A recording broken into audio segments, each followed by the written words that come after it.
السلام عليكم ورحمة الله تعالى وبركاته. نحمده ونصلي على رسوله الكريم. أما بعد فقد قال الله تعالى في القرآن العظيم والفرقان المجيد: أعوذ بالله من الشيطان الرجيم. بسم الله الرحمن الرحيم. يا أيها الذين آمنوا لا تدخلوا بيوتا غير بيوتكم حتى تستأنسوا وتسلموا على أهلها أو كما قال عليه الصلاة والسلام. قال نبينا صلى الله عليه وسلم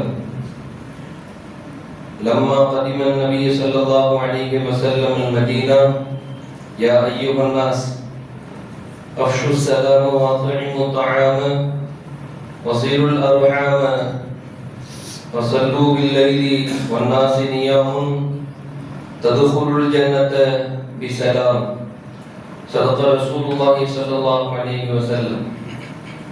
புகழனைத்தும் புகழுக்குரிய அல்லாஹ் ஒருவனுக்கு உரித்தாகட்டுமாக.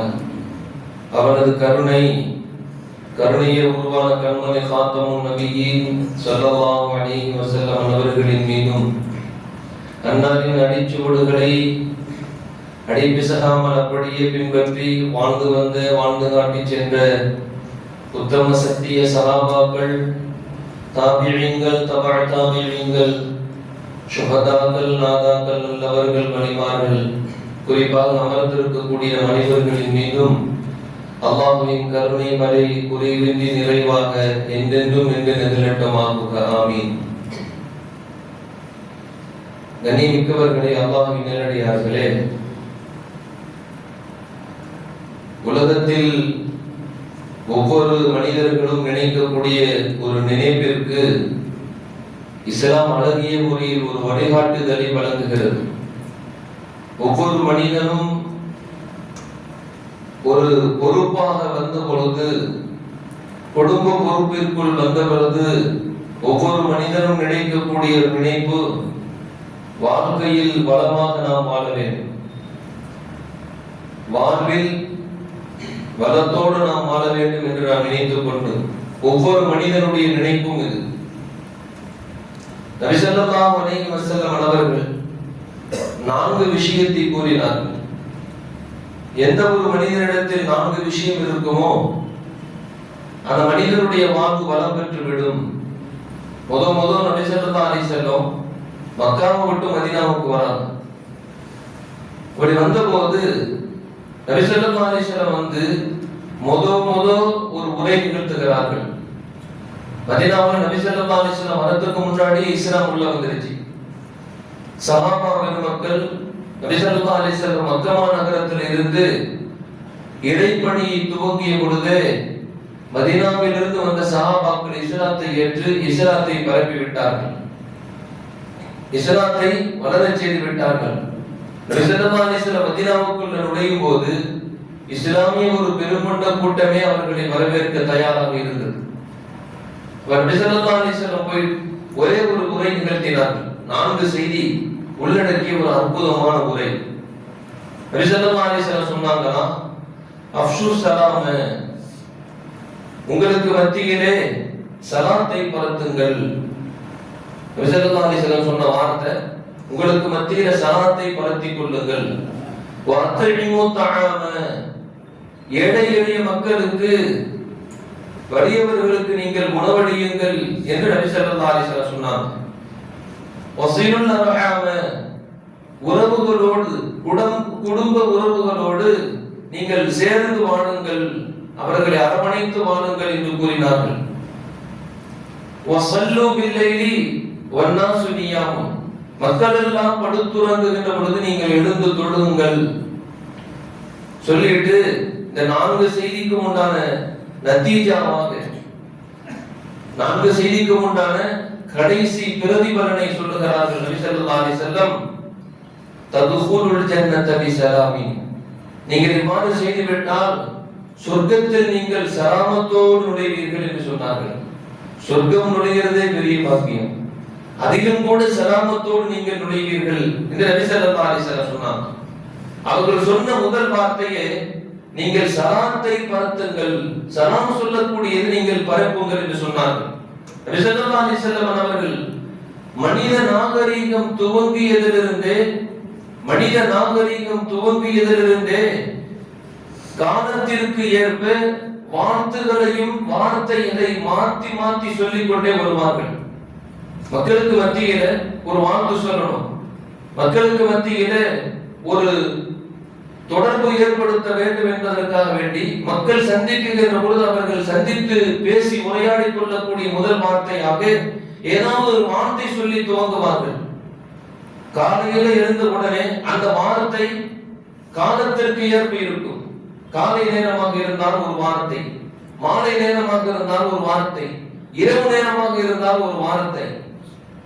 காலையில் ஒருத்தர் எழுந்திருக்கிறார், சந்திக்கும் போது குட் மார்னிங் சொல்லுவார், தூங்கும் போகும்போது குட் நைட்னு சொல்லுவார். இப்படி ஒவ்வொரு இடத்திற்கு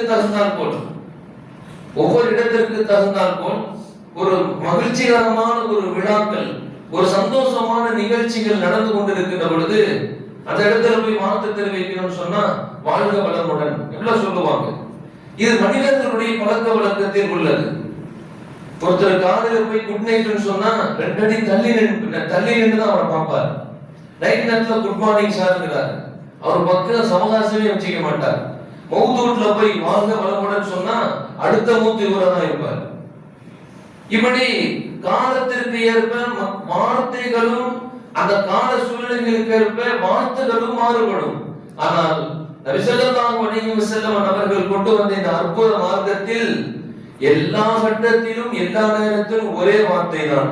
அத்துணை நபர்களுக்கும் அது ஆறுதல் சொல்லும், அத்துணை நபர்களையும் அது வளம் பெறச் செய்யும். ஒரே வார்த்தை, அஸ்ஸலாமு அலைக்கும் வரஹ்மத்துல்லாஹி வபரகாத்துஹு.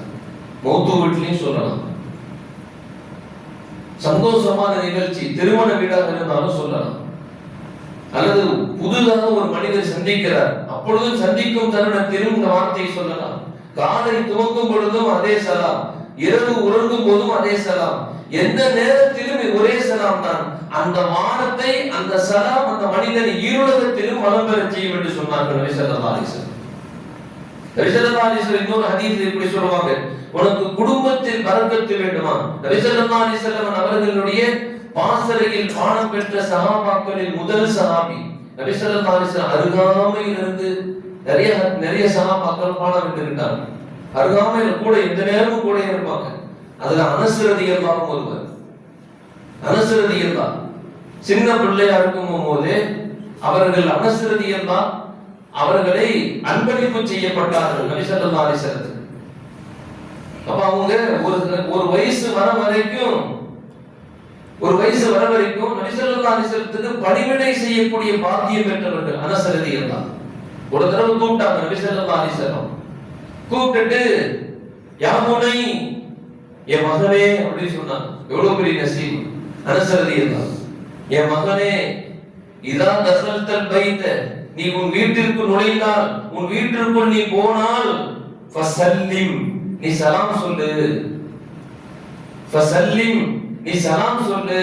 சொல்லிட்டு நபி ஸல்லல்லாஹு அலைஹி சொன்னாங்க, அப்படி யகூனு, நீ அந்த சொன்ன அந்த வார்த்தை அது ஆகிவிடும், அந்த சலாம் உனக்கு அது ஆகிவிடும், பரக்கத்தன் அலைக்க, பரக்கத்தன் அது உனக்கு பரக்கத்தாக வாழ்வில் வளங்களை கொண்டு வந்து சேர்க்கக்கூடிய வார்த்தைகளாக அது ஆகும் என்று சொல்லிட்டு வஅலா அஹ்லி பைத்திக, உன்னுடைய குடும்பத்தார்களுக்கும் அது பரக்கத்தை கொண்டு வந்து சேர்த்து விடும் என்று சொன்னார்கள்.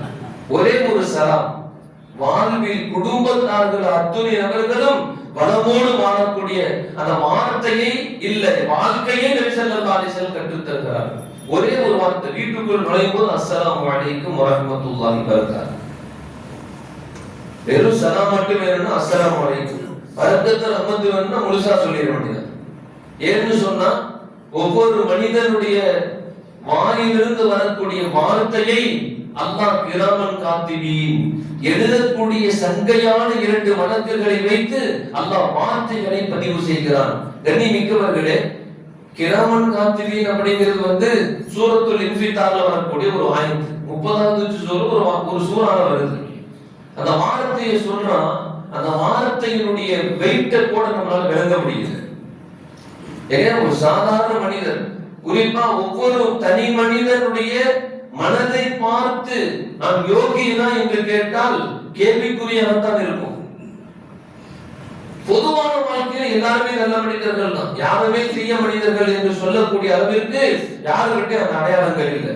ஆனால் ஒவ்வொரு தனி மனிதனுக்கும் தன்னை பற்றி தனக்கு தெரியும். நான் எந்த அளவுக்கு யோகியன், அல்லாஹ்வுடைய பார்வையில், இஸ்லாத்தினுடைய பார்வையில், வாழ்க்கையில் நான் எந்த அளவிற்கு நல்லவன் என்பது நமக்கு தெரியும். குர்ஆன் ஷரீஃபில் அல்லாஹ் சுருக்கமா படிச்சாங்க, நீங்கள் பேசும் ஒவ்வொரு வார்த்தையும் சங்கையான வழக்கு. கிராமன் காத்தி, கிராமன் சொல்லி சொன்னாவே சங்கையானவர்கள் என்ற அர்த்தம். சங்கையான 2 வழக்குகளை வைத்து நீங்கள் பேசக்கூடிய வார்த்தையை நான் பதிவு செய்கிறேன் என்று அல்லாஹ் சொல்கிறான். நம்ம பேசுற வார்த்தைக்கு அல்லாஹ்விடத்தில் அவ்வளவு மதிப்பு. ஆனா நம்ம தான் பேசும்போது எதையுமே யோசிக்கிறதே இல்லை. வாய்க்கு வந்ததெல்லாம் பேசிடுவோம், வாய்க்கு வந்ததெல்லாம் பேசிடுவோம். பேசி முடிச்சிட்டு பிறரை காயப்படுத்தி அது ஒரு பெரிய சர்ச்சையானதுக்கு பின்னாடி யோசிப்போம், இப்படி பேசிட்டோமே என்று சொல்லி, இப்படி பேசிட்டோமே கவலைப்படும். அடுத்து பிரயோஜனம் இல்லாமல் போய்விடும். நபி ஸல்லல்லாஹு அலைஹி வஸல்லம் அவர்கள் சொன்னார்கள், உன் குடும்பத்தில் பரக்கத்து வருவதற்கு அந்த வார்த்தையை, சலாத்தை நீ சொல்லிவிடு அரசே. சலாத்தை சொன்னால் அது உனக்கு மட்டும் பரக்கத்தை கொண்டு வராது, உன் குடும்பத்துக்கே அது பரக்கத்தை கொண்டு வந்து சேர்த்து விடும். இந்த ஜும்மாவுல ஒரு முடிவெடுக்கிறாங்க, இன்ஷா அல்லாஹ் ஹயாத்து உடம்புல இருக்கிற வரைக்கும் எப்ப வீட்டுக்குள்ள நுழைஞ்சாலும் இன்ஷா அல்லாஹ் சலாத்தோடு தான் நுழையணும்னு ஒரு முடிவு. அல்லாஹ் கபூல் செய்வானாக. ஆமீன் சொல்லுங்க. வீட்டுக்குள்ள நுழையும் போது சலாம் சொல்லிடணும். யார் இருந்தாலும் சரி இல்லைனாலும் சரி, அந்த சலாத்துக்கு ஒரு வரலாறு உண்டு. அந்த சலாத்துக்கு நபி ஸல்லல்லாஹு அலைஹி வஸல்லம் சொன்னாங்க, வீட்டுல ஆள் இருந்தாலும் இல்லைன்னா நீங்க சலாம் சொல்லுங்க. சஹாபாக்கள் எப்பவுமே மார்க்கத்தை விளக்குவதில் பேராமல் கொண்டவர்கள், ரொம்ப பேராசவர்கள். ஏன் வீட்டுக்குள்ள இருக்கிறவங்களுக்கு சலாம் சொல்லலாம், சரி அஸ்ஸலாமு அலைக்கும். பள்ளிக்குள்ள நுழைஞ்சாலும் சலாம் சொல்லக்கூடிய பழக்கம் மார்க்கத்தில் உண்டு. அஸ்ஸலாமு அலைக்கும் சொல்றோம். ஏன் இந்த சலாம்? மார்க்கம் என்ன ஒவ்வொரு மனிதனையும் பைத்தியக்காரனாக ஆக்குகிறதா என்றெல்லாம் யோசிப்போம். ஆரே இல்லாத இடத்துல போய் சலாம் சொல்ல சொல்றாங்க. என்னப்பா மார்க்கம் இது? நபி ஸல்லல்லாஹு அலைஹி வஸல்லம் சொன்னாங்க, ஆடு இல்லாத இடத்தில் ஷைத்தான் குடிகொள்ளுவான், கெட்ட ஜின்கள் குடியேறும். அப்படி நீங்க சலாம் சொல்லுகின்ற பொழுது, சலாம் சொல்லுகின்ற பொழுது அஸ்ஸலாமு அலைக்கும், வீடு கதவு திறக்கிறீங்க, பூட்டு போட்ட வீட்டை திறக்கும் போது உள்ள போறீங்க, அஸ்ஸலாமு அலைக்கும் வரஹ்மத்துல்லாஹ் சொல்லிட்டு உள்ள போறீங்க. உள்ள போகும்போது ஷைத்தான் இருந்தாலும் கூட, ஏன்னா ஷைத்தான் கியாமத் வரைக்கும் அல்லாஹ்வுடைய பரக்கத்தை விட்டும் ரஹ்மத்தை விட்டும் சபிக்கப்பட்டவன், அந்த வானத்தை விட்டு தூரமாக்கப்பட்டவன். எந்த இடத்துல சலாமும் பரக்கத்தும் ஒண்ணு சேர்ந்து அல்லாஹ்வுடைய வார்த்தையாக உள்ளே போகிறதோ அந்த ஷைத்தானுக்கு இடம் இருக்காது. ஒத்த வார்த்தையில எவ்வளவு பெரிய வாழ்க்கையின் ரகசியத்தை உள்ளடக்கி சொல்லுகிறார்கள் நபி ஸல்லல்லாஹு அலைஹி வஸல்லம். யாரெல்லாம் வீட்டுக்குள்ள சலாம் சொன்னா ஷைத்தான் கூட வெளியே போயிடுவான்னு சொன்னாங்க நபி ஸல்லல்லாஹு அலைஹி வஸல்லம். எவ்வளவு பெரிய அற்புதமான ஒரு வாழ்க்கை. பள்ளிக்குள்ள நுழையும் போது எப்பொழுதுமே மலக்குமார்கள் இருப்பார்கள். சலாத்திற்கு அவர்கள் பதில் சொல்லிவிட்டால் வஅலைக்கும் ஸலாம் வ ரஹ்மத்துல்லாஹி பரகாத்துஹு, மலக்குமார்கள் சொன்னால் அந்த வார்த்தை அல்லாஹ்விடத்தில் எந்த அளவிற்கு கபூலியத் ஏற்படும், அது எந்த அளவிற்கு பொருத்தத்தை பெற்றுத் தரும். வஅலைக்கும் ஸலாம், அல்லாஹ்வுடைய ஸலாம் உங்கள் மீதும் ரஹ்மத்தும் பரக்கத்தும் உண்டாகட்டும், மலக்குமார்களின் துஆவோடு செல்லும். அல்லாஹ் நமக்கு தௌஃபீக் செய்வானாக. பள்ளிக்குள்ள வரும்போது அஸ்ஸலாமு அலைக்கும் அப்படி கத்துறது இல்லை, ஒரே சத்தமா. சில பேர் தொழுகையில கூட என்ன செய்வாங்கன்னு சொன்னா, சலாம் நபி ஸல்லல்லாஹு அலைஹி வஸல்லம் சத்தமா சொன்னாங்கன்னு சொல்லி ஒரு ஹதீஸ் இருக்கு. அந்த ஹதீஸுடைய தாத்பரியத்தை முழுசா விளங்குறது இல்லை, ஹதீஸ் முழுசா படிக்கிறது இல்லை. இமாம் கைரில் மக்தூபி அலைஹிம் வலத்தாலீன் பின்னாடி ஆமீன் கத்துவாங்க, ஆமீன் சத்தம் போடுவாங்க. ஷாஃபியாக்கள்ட்ட கூடுதான், ஆனால் பிறருக்கு அந்த வார்த்தை கவனத்தை சிதறடிக்கும் வகையில் இருந்துடக்கூடாது. பக்கத்தில் இருக்கிறது, பக்கத்தில் தொழுகிறார் ஒருத்தர், ஆமீன், ஒருத்தருக்கு தொண்டை கட்டி ஆமீன் அப்படிங்கிறாரு. இப்படி இருக்கிறா, ஆம்பளை பார்த்து கம்பீரமா இருக்கிறாரு, ஒரு மாதிரியா இருக்கிறாரு, தொழுகை இருந்துகிட்டே வருது. இவர் ஆமீன் இவரு இஹ்லாஸா சொல்லி இருப்பாரு, பக்கத்தில் இருக்கிற தொழுகையை நாசமாக்கிய, பக்கத்தில் இருக்கிறவருடைய தொழுகையை அவருடைய கவனத்தை சிதறடித்து விடும். எல்லாருமே ஷாஃபியாக்களாக இருந்தால் அந்த வார்த்தையை முழுமையாக அப்படின்னு ஒரு தனி ஒரு நிலை இருக்கு. ஷாஃபியாக்கள் என்ன, அதுக்கு ஒரு தனி ஒரு இதே இருக்கு, விளக்கமே. அவன் என்ன, எல்லா விஷயத்திலும் பேருதலா செய்யக்கூடிய ஒரு வழிமுறை. உலகத்துல மக்கள்கிட்ட நடைமுறையில இருக்குங்க. சாதாரண மனிதர் பஸ்லயும் சரி அல்லது ட்ரெயின்ல போகும்போது சாதா coach, VIP coach, VVIP coach எல்லாம் இருக்குது. விவிஐபி கோச் எல்லாம் இருக்குது. இதுக்கு எல்லா மக்களும் ஒண்ணுதானே, ஒரே மாதிரி போக வேண்டியதானே?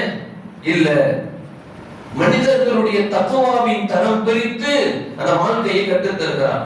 எல்லா விஷயத்தையும் ரொம்ப பேணுதலோடு செய்யணும்னு சொன்னா, ரொம்ப பேணுதலோடு செய்யணும்னு சொன்னா ஷாஃபியாக்களுடைய வழிமுறை எடுத்து பாருங்க. அது ரொம்ப ஸ்ட்ரிக்ட். எல்லா விஷயமும் உதவு செஞ்சுட்டு மனைவியை கூட தொடக்கூடாது, மனைவியை கூட தொடக்கூடாது, ஒழு புரிஞ்சு போயிருக்கு. ஏன் அப்படின்னா காரணம் சொல்லுவாங்க, பேணுதல். இது ஃபர்ல அல்ல, பேணுதல் சொல்லுவாங்க. நீ உது எதுக்கு செய்யற? உது எதுக்குப்பா செய்யற? இபாதத்துக்காண்டி செய்யற. இபாதத்துக்காண்டி செஞ்சுட்டு ஒப்பனங்கிறவ துணியாவ, ஒப்பனங்கிறவ துணியா இருக்க. நீ அவளை தொட்டுட்டு வர, நீ எதுக்கு நீ அவளை தொடுற?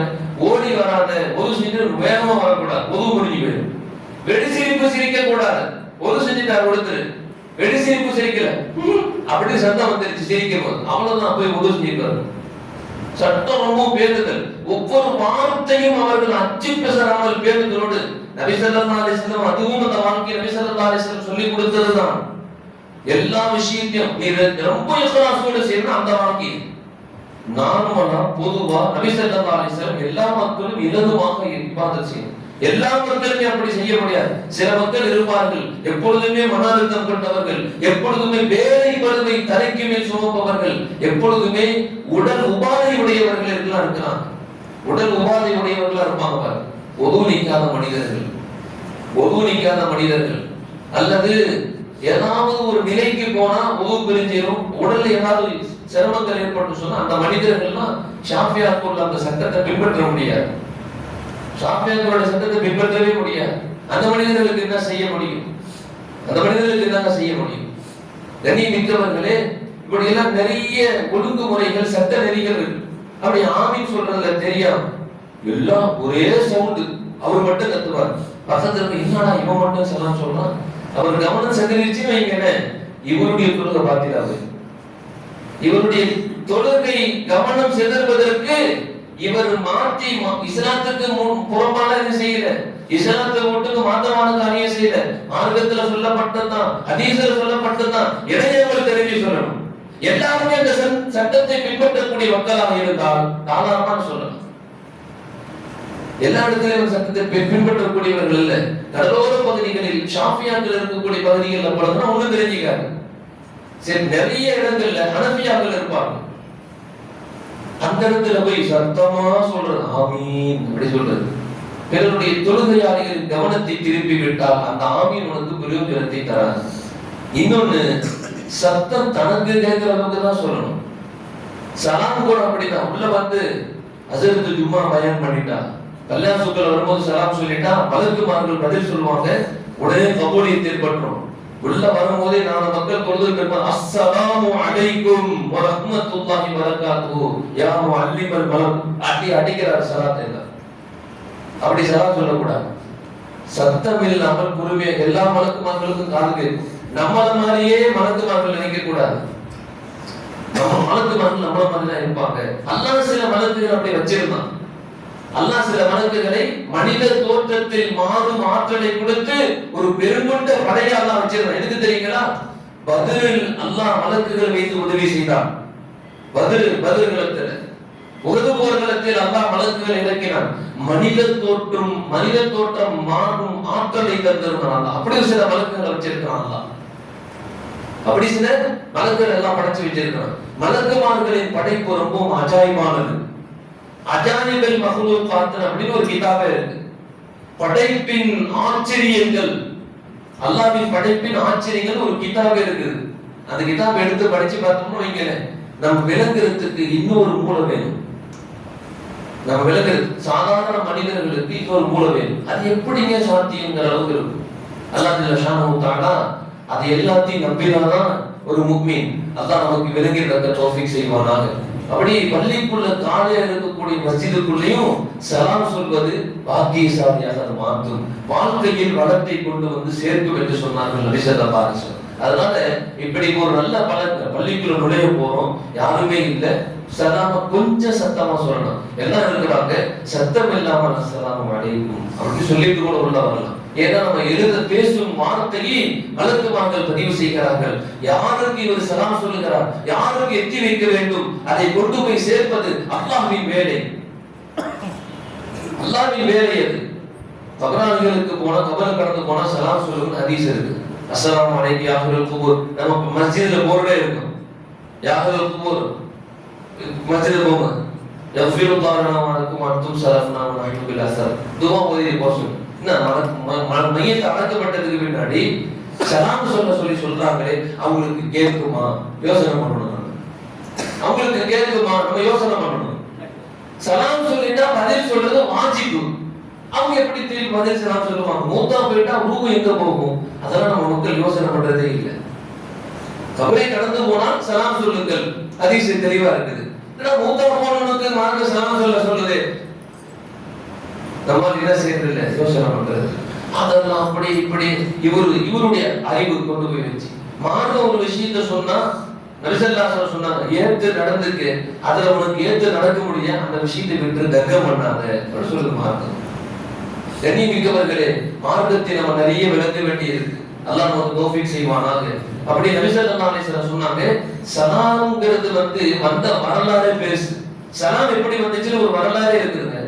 ஆதம் அலைஹிஸ்ஸலாம் அல்லாஹ் படைச்சி ரூஹ் ஊதிட்டான். ரூஹ் உள்ள போனதுக்கு முன்னாடி ஆதம் அலைஹிஸ்ஸலாம் மனித சமுதாயத்தின் வேறாக இருக்கக்கூடிய ஆதம் அலைஹிஸ்ஸலாத்துக்கு முதல் கட்டளை அல்லாஹ் சொன்னான். குர்ஆன் ஷரீஃப்ல வருது ஆயத்து, ஆதமே எல்லாரும் கொஞ்சம் பேர் அங்க இருப்பாங்க, முதல் போய் சலாம் சொல்லணும்னாங்க. ஆதம் அலைஹிஸ்ஸலாத்துக்கு முதல் இபாதத்தே தாங்க சலாம் தான். சலாம் சொல்லுங்க. மலக்குமார்கள் இருப்பாங்க, போய் சலாம் சொல்லுங்க.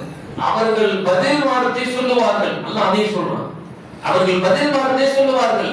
அந்த பதில் வார்த்தை தான் உனக்கும் உன் சந்ததிகளுக்கும், ஆதம் அலைஹிஸ்ஸலாத்துடைய சந்ததிகள் கியாமத் வரைக்கும், உன் சந்ததிகளுக்கும் அதுவே உங்களின் வாழ்க்கைக்கும் வார்த்தைக்கும் வாழ்த்து என்று சொன்னான். அதனால சலாத்துக்கு ஒரு தனி கண்ணியம் உண்டு. ஆதம் அலைஹிஸ்ஸலாத்துக்கு முதல் ஏறிய விஷயங்கிறதுனால அதுக்கு மிகப்பெரிய ஒரு விஷயம், மிகப்பெரிய ஒரு ரகசியம் உள்ளடங்கி இருக்கும். அந்த வார்த்தையினுடைய தாற்பயத்தை அடைவதற்கு அல்லாஹ் தௌஃபீக் செய்வானாக. அன்பு வரத்துக்கு வழியை நபி ஸல்லல்லாஹு அலைஹி வஸல்லம் சொல்லி கொடுத்தாங்க. நபி ஸல்லல்லாஹு அலைஹி வஸல்லம் சொன்னாங்க, லா ததுகுலுல் ஜன்னத ஹத்தா துக்மினு வலா துக்மினு ஹத்தா தஹாப்பு. நபி ஸல்லல்லாஹு அலைஹி வஸல்லம் ஹதீஸ்ல சொன்னாங்க, முஸ்லிம் ஷரீஃப்ல பதிவாக இருக்கிறது, அவலா அதுல்லுக்கும் அலா ஷைஇன் இதா ஃபஅல்துமூஹு. நபி ஸல்லல்லாஹு அலைஹி வஸல்லம் சொன்னாங்க, உங்களை ஈடேற்றம் பெறக்கூடிய ஒரு வார்த்தையை உங்களுக்கு நான் சொல்லி தரட்டுமா? கேட்டுட்டு நபி ஸல்லல்லாஹு அலைஹி வஸல்லம் சொன்னாங்க, நீங்கள் ஈமான் கொள்ளாத வரைக்கும் நீங்கள் சொர்க்கம் போக முடியாது. ஒருவரை ஒருவர் நீங்கள் முஹப்பத்தாக நடந்து கொள்ளாத வரைக்கும் நீங்கள் ஈமான்தாரியாக ஆக முடியாது. கண்ணியமிக்கவர்களே, எப்படிப்பட்ட வாழ்க்கை ரகசியத்தை நபி ஸல்லல்லாஹு அலைஹி வஸல்லம் சொன்னாங்க. ஈமான் கொள்ளாத வரைக்கும் சொர்க்கத்துக்கு போக முடியாது. ஒருத்தருக்கு ஒருத்தர் நீங்க முஹப்பத்தா நடந்துக்கணும். முஹப்பத்தா நடக்காத வரைக்கும் நீங்க ஈமான்தாரியாக ஆக முடியாது. சொல்லிட்டு நபி ஸல்லல்லாஹு அலைஹி வஸல்லம் சொன்னாங்க, அவலா அதுல்லுக்கும் அலா ஷைஇன், ஒரு விஷயத்தை உங்களுக்கு நான் அறிவித்து தரணுமா, இதா ஃபஅல்துமு தஹாபும். அந்த வார்த்தை என்ன செய்யும்? உங்களுக்கு எல்லா விதமான பரஸ்பர அன்பை ஏற்படுத்திவிடும். குடும்பத்தார்களுக்கு மத்தியில், உங்களுக்கு மத்தியில் அன்பை ஏற்படுத்தும். அப்படிப்பட்ட ஒரு வழியை உங்களுக்கு சொல்லி தரட்டுமா? அஃஷு ஸலாம பைனக்கும், உங்களுக்கு மத்தியிலே சலாம் சொல்லுங்க. உங்கள்கிட்ட இருக்கக்கூடிய மனதுக்குள் இருக்கக்கூடிய கசடுகளை அது நீக்கிவிடும். அல்லாஹ்வினுடைய ரஹமத்தும் அன்பும் இறங்கக்கூடிய இடமாகிவிட்டால் நீங்கள் எல்லாரும் பாக்கியசாலியாக ஆகிவிடுவீர்கள். சொன்னார். அன்பு வளர்வதற்கு வழியை கற்றுக் கொடுத்தார்கள் நபி ஸல்லல்லாஹு அலைஹி வஸல்லம். நபி ஸல்லல்லாஹு அலைஹி வஸல்லம் சொன்னாங்க, ஒரு வரலாற்று செய்தி ஒன்று உண்டு. வரலாற்று செய்தி, யமன் தேசத்துல இருந்து ஒருத்தர் போறார். யமன் தேசத்துல இருந்து ஒருத்தர் ஹஜ்ஜுக்கு உம்ராவுக்கு போக போறார். அவரை பார்த்து நம்ம என்ன செய்வோம்? எதிர்த்து போய் துஆ செய்யுங்க, நபி ஸல்லல்லாஹு அலைஹி வஸல்லம் ஸலாத் ஏற்றுவீங்க, துஆ கபூல் ஆகக்கூடிய இடங்கள் நிறைய இருக்கு, துஆ செய்துட்டு வாங்கன்னு சொல்லுவோம். அது மாதிரி யமன் தேசத்துல ஒருத்தர் மதீனாவுக்கு ஜியாரத் செய்ய போறேன்னு போறார். அவன் எல்லாம் சொல்றாங்கன்னா, நபி ஸல்லல்லாஹு அலைஹி வஸல்லம் அபூபக்கர் சித்திக் ரலியல்லாஹு அன்ஹு, உமர் ரலியல்லாஹு அன்ஹு எல்லாருக்கும் எங்களுடைய ஸலாத்தை எங்க சார்பா ஏத்தி வைங்கன்னு சொல்றாங்க. நேரம் வந்தார், எல்லா வேலையும் முடிஞ்சிட்டு மதீனா விட்டு வெளியே போயிட்டார். போனதுக்கு பின்னாடி ஞாபகம் வருது, ஆஹா ஊர்ல 2-3 பேரு நபி ஸல்லல்லாஹு அலைஹி வஸல்லத்துக்கு சலாம் சொல்ல சொல்லி சொன்னாங்களே, மறந்துட்டோமே நம்ம அப்படி சொல்லி ரிட்டர்ன் திரும்ப வரார் மதீனா. திரும்ப மதீனாவுக்கு வரார். மதீனாவுக்கு வந்துட்டு அவர் சொல்றார், நான் ஒரு சலாத்தை உங்களுக்கு எத்தி வைக்க சொன்னாங்க, ஊர் மக்கள் எல்லாம் சொன்னாங்க, நான் சலாம் சொல்லாம வந்துட்டேன். அஸ்ஸலாமு அலைக்கும் சொல்ல ஊர் மக்களை சார்பா உங்களுக்கு சலாத்தை எத்தி வைக்கிறேன் சொல்லிட்டதுக்கு பின்னாடி மிகப்பெரிய ஒரு வியாபார கூட்டம் ஒன்று அவரை சந்திக்குது. பேசிக்கிட்டு இருந்தாங்க. நைட் ஆகி போச்சு, தங்கிட்டார் மதீனாவே தங்கிட்டார். நைட்டு ஒரு கனவு. அபூபக்கர் சித்திக் ரலியல்லாஹு அன்ஹு கனவு பார்க்கிறார். பார்த்துட்டு அபூபக்கர் சித்திக் ரலியல்லாஹு அவங்க பக்கத்துல உமர் ரலியல்லாஹு 2 பேரும் சேர்ந்து நபி ஸல்லல்லாஹு அலைஹி சொன்னாங்க, யா ரசூலல்லாஹ் எனக்காக வேண்டி சலாம் சொல்லி விட்ட ஊர் மக்கள் சலாத்தை கொண்டு வந்து சேர்த்து இருக்கிறாரே, எவ்வளவு பற்றுடையவரா இருக்கிறார் அப்படி சொன்னப்ப நபி ஸல்லல்லாஹு அலைஹி வஸல்லம் சொன்னாங்க, இல்லை என் வார்த்தையை அவருக்கு மதிப்பு தந்திருக்கிறார். சலாம் சொல்றது சுன்னத்து தான், அதை எட்டு வச்சுட்டா பதில் சொல்றது வாஜிபு. இவர் என் மார்க்கத்தை என் வார்த்தையை கண்ணியப்படுத்தி விட்டாருன்னு சொல்லிட்டு நபி ஸல்லல்லாஹு அலைஹி வஸல்லம் அவர் கையை பிடிச்சி இப்படி தூக்கி இவர் என்னுடைய ஆளுன்னு சொன்னாங்களாம். கனவு முடிச்சு பார்த்தா கனவு கை இப்படி நிக்குது. எவ்வளவு பெரிய பாக்கியம்! ஒரு சலாம் நபி ஸல்லல்லாஹு அலைஹி வஸல்லத்தை கனவில் பார்க்கும் பாக்கியத்தை பெற்று தந்தது. சலாம் சொல்றது கேவலமா நினைக்க கூடாது. சலாம் கூட்டத்தை எப்படி சொல்றது? நிறைய பேர் மாற்று மத நண்பர்கள் இருக்கிறாங்க, சலாம் சொல்லிடணும். அந்த சலாத்தின் பரக்கத்தான் அல்லாஹ் அவர்களுக்கு ஹிதாயத்தை கூட நசீபாக்கலாம். நபி ஸல்லல்லாஹு அலைஹி வஸல்லம் வாழ்படம். இரண்டாவது செய்தி, இப்போ முதல் செய்தி நபி ஸல்லல்லாஹு அலைஹி வஸல்லம் சொன்னாங்க, அஃது ஸலாம சலாத்தை நீங்கள் பரத்துங்கள், அது வாழ்க்கையில் வளத்தை பெற்றுத்தரும். இரண்டாவது வார்த்தை இமுத்தஆம ஏழை எளிய மக்களுக்கு உணவளியுங்கள், ஏழை எளிய மக்களுக்கு உணவளியுங்கள், உங்களுக்கு வாழ்க்கையை அல்லாஹ் பலமாக்குவான் நபி ஸல்லல்லாஹு அலைஹி வஸல்லம் சொன்னாங்க. அபூபக்கர் ஆட்சி காலத்துல மிகப்பெரிய பஞ்சம் ஒன்று வந்துச்சு. அவங்க வந்து சொல்லிக்கிட்டே இருந்தாங்க, எல்லா மக்களும் ரொம்ப கஷ்டங்க, என்ன செய்யறதுன்னு தெரியல. அபூபக்கர் சித்திக் தினம் சொல்லுவாங்க, துஆ செய்யுங்க சொல்லிக்கிட்டே இருந்தாங்க. ஒரு நாள் சொன்னாங்க, இன்ஷா அல்லாஹ் இன்னைக்கு சாயந்தரம் எல்லாருடைய கஷ்டத்தை நீக்கிடுவான் போங்க. அபூபக்கர் சித்திக் ரலியல்லாஹு சொன்னா உடனே மக்கள் எதிர்பார்த்துட்டு இருக்காங்க, என்ன இன்னைக்கு சாயந்தரம் நீக்கவான்னு சொல்லிட்டாங்க, என்ன செய்வோம், என்ன நடக்கும் தெரியலையே. அதான் மிகப்பெரிய ஒரு புழுதி, மிகப்பெரிய ஒரு புழுதி காத்து வருது அப்படி மதீனா அதை நோக்கி வருது. அப்படி மக்கள் கொஞ்சம் அச்சம் இருந்தாலும் கூட புழுதி வரும்போது உள்ள இருந்து பார்த்தா அந்த புழுதிக்குள்ள ஒட்டக கூட்டம் தெரியுது. அதனால மக்கள் பயப்படாம தைரியமா நிக்கிறாங்க. பார்த்தா உஸ்மான் ரலியல்லாஹுடைய வியாபார கூட்டம் வருது. பார்த்தா நிறைய கோதுமை மூட்டைகள் எல்லாம் இறங்குனதுக்கு பின்னாடி சொல்றாங்க, எல்லாரும் நீங்க வியாபாரம் வெளியே போய் செய்யாதீங்க, எங்கள்கிட்ட நீங்க செய்யுங்க. பஞ்சம் ரொம்ப பஞ்சமாயி போச்சு, மக்கள் கையில காசு இருக்குது, வியாபாரம் செய்யற அளவுக்கு முடியல. அப்ப சொல்றாங்களா, அப்படின்னா என் பொருளை நீங்க எவ்வளவு வாங்கிக்குவீங்க உஸ்மான் கேட்டா. மக்கள் நான் சொன்னாங்க, ஒரு பங்கு ஒரு மடங்கு அதிகமா கொடுக்குறோம், 5 ரூபா பொருளுக்கு 10 ரூபா நாங்க தரோம். உஸ்மான் ரலியல்லாஹு சொன்னாங்க, அதை கூட அதிகமா கொடுத்துரு, இந்த ரேட் பேசிட்டாருங்க. மக்கள் திரும்ப சொன்னாங்க, 2 மடங்கு கூட 15 ரூபா தரும்.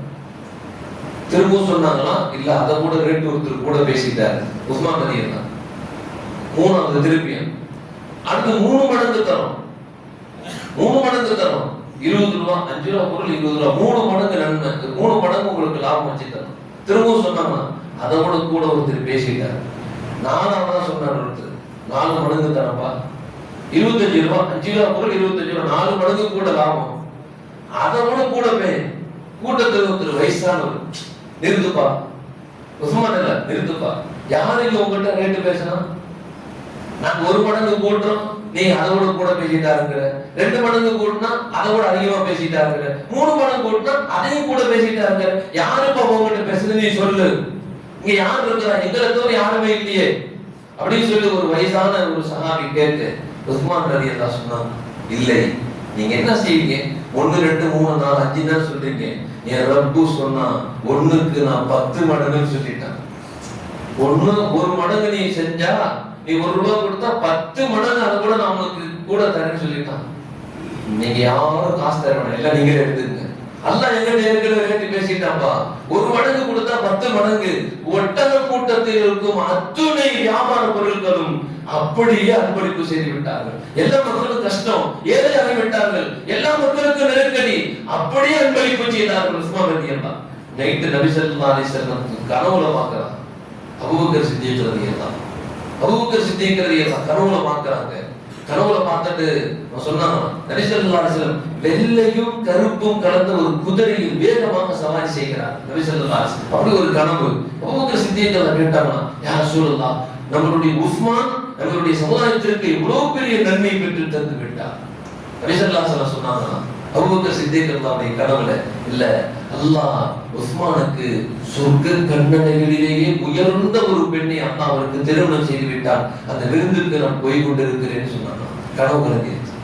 கண்ணியமிக்கவர்கள், எவ்வளவு பெரிய சிறப்பு, எவ்வளவு பெரிய பாக்கியம். நபி ஸல்லல்லாஹு அலைஹி வஸல்லம் சொன்னாங்க, வாழ்வில் ஈருலகத்திலும் அது பலத்தை பெற்று தரும் என்று சொன்னார்கள். மூணாவது விஷயம் சொன்னாங்க, வஸீலுல் அர்ஹாம, சொந்த பந்தங்களை குடும்பங்களை சேர்ந்து நீங்கள் வாடுங்கள். உலகத்தில் சேர்ந்து உலகத்துல இன்னைக்கு எந்த அளவுக்கு ஆயிட்டு சொன்னா, டிஜிட்டல் உலகம். சீனாவுல, ஜப்பான்ல, வடகொரியா, தென்கொரியா, அமெரிக்காவுல, இது மாதிரி பின்லாந்து, இது மாதிரி நிறைய நாடுகள் இன்னைக்கு ரோபோ சிஸ்டம். வாக்கிங் போறதுக்கு சோம்பேறியா இருந்தா அதுக்கு ஒரு வாக்கிங் போற சம்பந்தமாவே பேசிக்கிட்டே வரும். மிஷின் இன்னைக்கு ரோபோ சிஸ்டம். ஒருத்தருக்கு குடும்பம் கல்யாணம் பண்ற அளவுக்கு வசதி இல்லையா, எந்த பொம்மை அழகா இருக்குதோ ஒரு ஆர்டர் பண்ண பொம்மை வீட்டுக்கு வந்துடும். அந்த பொம்மையை வாங்கிட்டே இருப்பாங்க. இப்படி எல்லாமே ரோபோ சிஸ்டம் ஆகி போச்சு. வாழ்க்கையில நிம்மதி இல்லாமல் வாழ்க்கையினுடைய கஷ்டத்தை சொல்லி புலம்புறதுக்கு அதுக்குன்னே ஒரு பொம்மையை தயார் பண்ணி வச்சிருக்காங்க. நீங்க எல்லாமே ரோபோ சிஸ்டம் ஆகி போச்சு. டிஜிட்டல் உலகம், எல்லாமே பொம்மை. தன்னுடைய இச்சையை தீர்த்துக் கொள்வதற்கு ஹராமான வழி எல்லாமே உண்டு. இன்னைக்கு சொன்னாங்க, உங்களுடைய மன அழுத்தம் நீக்கி ஆயுள் அதிகரிப்பதற்கு நான் ஒரு வரியை சொல்லி தரட்டுமா? அனஸ் ரலியல்லாஹு சொன்னாங்க, நபி ஸல்லல்லாஹு அலைஹி வஸல்லம் இந்த செய்தியை சொன்னாங்க, மன் அஹப்ப அன் யபசுத லஹு ஃபீ ரிஸ்கிஹி வ யுன்ஸபு லஹு ஃபீ. நபி ஸல்லல்லாஹு அலைஹி வஸல்லம் சொன்னாங்க, உங்களுடைய வாழ்க்கையில் ரிஸ்க் வளம் ஆயுள் அதிகரிப்பதற்கும் ரிஸ்கினுடைய வளம் பெருகி வருவதற்கும் உங்களுக்கு வழியை சொல்லி தரட்டுமா? ஃபல்யஸில் ரஹிமஹு, உங்களுடைய சொந்த பந்தங்களை நீங்கள் சேர்ந்து வாழுங்கள். அல்லாஹ் உங்களுக்கு அபிவிருத்தி ஏற்படுத்தி விடுவான், வாழ்க்கையில் வளத்தை ஏற்படுத்தி விடுவான் என்று நபி ஸல்லல்லாஹு அலைஹி வஸல்லம் சொன்னாங்க. இது மூணாவது செய்தி. நாலாவது செய்தி நபி ஸல்லல்லாஹு அலைஹி வஸல்லம் சொன்னாங்க, நிறைய விஷயங்களை நபி ஸல்லல்லாஹு அலைஹி வஸல்லம் ஒரு முறை அரஃபாவுல நபி ஸல்லல்லாஹு அலைஹி வஸல்லம் சாயந்தர நேரம் உட்கார்ந்து இருக்காங்க. அரஃபாவுடைய மைதானத்தினுடைய சிறப்பு நமக்கு நல்லாவே தெரியும். ஹஜ்ஜுக்கு போனவங்க அரஃபாவுல இருந்து வெளியே வர போகும்போது அன்று பிறந்த பாலகனை போல வெளியே வராங்க. எல்லா பாவமும் மன்னிக்கப்பட்டு போயிடும். அரஃபாவுடைய மைதானத்துல ஒரு ஆஜி அசருக்குள்ள போய் உள்ள நின்றுணும், எல்லைக்குள்ள போய் கால் எடுத்து வச்சு துவா செய்யணும், எல்லைக்குள்ள நுழைஞ்சிடணும். நுழையில அவர் ஆஜி இல்லை, உம்ரா செய்த நன்மை தான் கிடைக்கும், ஹஜ்ஜு செய்த நன்மை கிடைக்காது. அப்ப அந்த அரபாக்குள்ள எல்லா சஹாபாக்களையும் உட்கார வச்சு நபி ஸல்லல்லாஹு அலைஹி வஸல்லம் பேச துவங்கறதுக்கு முன்னாடி சொன்னாங்களாம், யாராவது உறவை துண்டித்தவர்கள் இருந்தால், உறவை முறித்துக் கொண்டவர்கள் இருந்தால், ஒருத்தருக்கு பேசாம இருந்தா தயவு செய்து இந்த கூட்டத்தை விட்டு வெளியே போயிருந்தா. அரபா மைதானத்துக்குள்ள சஹாபாக்கள் எல்லாம் திரும்பி பார்க்கறாங்க, யாருமே போகல. கடைசி சஃப்ல இருக்க ஒரு தெரிஞ்சு வெளியே போயிட்டார். வெளியே போயிட்டு ரிட்டர்ன் உள்ள வந்தார். நபி ஸல்லல்லாஹு அலைஹி வஸல்லம் அவரை கூப்பிட்டாங்க, இங்க வாப்பா. யாருமே போகல, நீ மட்டும் நீ எந்திரிச்சு போனான்னு கேட்டாங்க. யார சொல்லலாம், என்னுடைய சிறிய தாய் சாலாட்டு நான் கொஞ்சம் பேசாம கொஞ்சம் சண்டை கட்டிட்டேன், பேசாம இருந்தேன், எனக்கு பயம் வந்துருச்சு. உறவு முறை முடிச்சவங்க இந்த கூட்டத்தில் இருக்காம போங்கன்னு சொன்னீங்கன்னா சஹாபாக்களுடைய கூட்டத்திற்கு தகுதி இருந்தவர்களோ இன்னும் பயம் வந்துருச்சு. நான் போய் சலாம் சொல்லிட்டு நான் பேசிட்டேன், இப்ப நான் வந்துட்டேன்னு சொன்னாங்களாம். நபி ஸல்லல்லாஹு அலைஹி வஸல்லம் சொன்னாங்களாம், ஒருவன் உறவு முறையை துண்டித்து விட்டு அரஃபாவில் நின்றாலும் அவன் துவா கபூலாகாது. அவுதுபில்லாஹ் சொல்லுங்களேன், அல்லாஹ் நம்மளை பாதுகாப்பானாங்க. அந்த இடத்துக்கு புனித ஸ்தலத்திற்கு போனாலும் கூட துஆவை தடை செய்யக்கூடிய மிகப்பெரிய ஒரு நம் வாழ்க்கையில் வளத்தை உணர்த்தக்கூடிய காரியம் சொந்த பந்தங்களோடு பேசாமல் இருக்கிறது. வாழ்க்கையில வளத்தை முறியெடுத்து விடும். அதனால எப்பயுமே சொந்த பந்தம் நம்ம விட்டு பிரிஞ்சு போனாலும் கூட எப்ப போனாலும் சேர்றதுல எடுத்தறிஞ்சு பேசுறாங்க. போன்லயாவது சலாம் சொல்லி சலாம் அலைக்கும் துவா செய்யுங்க, கோபநாம தான் அல்லாஹ் காண்டி மன்னிச்சிங்க, சலாம் எப்ப வேணாலும் என் வீட்டுக்கு வாங்க, போன் வச்சிருக்கோம். அடுத்து பேசுறாங்க, பேசுனா தொடர்ந்துடணும். சண்டை கட்டுற மாதிரி வார்த்தை முத்துச்சுன்னா பேசக்கூடாது, நிப்பாட்டிடணும். சலாம் சொல்லி நம்மளுடைய கடமையை நிவர்த்தி செஞ்சிடணும். அல்லாஹ் நமக்கு விளக்க தௌஃபீக் செய்வானா. நாலாவது செய்தி நபி ஸல்லல்லாஹு அலைஹி சொன்னாங்க, தஹஜ்ஜுத் தொழுகை. ஷார்ட்டா சொல்லணும்னு சொன்னா, ஃபர்லு தொழுகைக்கு பின்னாடி அல்லாஹ்வே தன் திருமறையில் தஹஜ்ஜுத் தொழுகையினுடைய பத்தி சிறப்பித்து பேசுற மாதிரி வேற எந்த இபாதத்தையும் பேச. தஹஜ்ஜுத்துக்கு அவ்வளவு பெரிய சிறப்பு உண்டு. அல்லாஹ் ஜல்லஷானஹு தஆலா இந்த 4 விஷயத்தை நீங்கள் கடைபிடித்தால் ததுகுலுல் ஜன்னத பிஸலாமின். நபி ஸல்லல்லாஹு அலைஹி சொன்னாங்க, ஈருலகத்தில் நீங்கள் உங்களை அல்லாஹ் சலாமத்தோடு வாழ வைப்பான். அல்லாஹ் ஜல்லஷானஹு தஆலா இந்த 4 விஷயங்களையும் பின்பற்ற தௌஃபீக் செய்வானாக. அமல் செய்வதற்கு அல்லாஹ் பாக்கியத்தை அருள்பாலிப்பானாக. ஏதாவது தன் வாழ்க்கையில் அறியாமல் தெரியாமல் இவ்வளவு காலம் வாழ்ந்திருந்தாலும் கூட அல்லாஹ் இந்த ஜும்ஆவின் பரக்கத்தால் அல்லாஹ் அந்த பாவங்களை அழித்து அந்த காரியங்களிலிருந்து திரும்பி நடப்பதற்கு அல்லாஹ் தௌஃபீக் செய்வானாக. வாஹு தஅவானா அல்ஹம்துலில்லாஹி ரப்பில் ஆலமீன். அஸ்ஸலாமு அலைக்கும் வரஹ்மத்துல்லாஹி.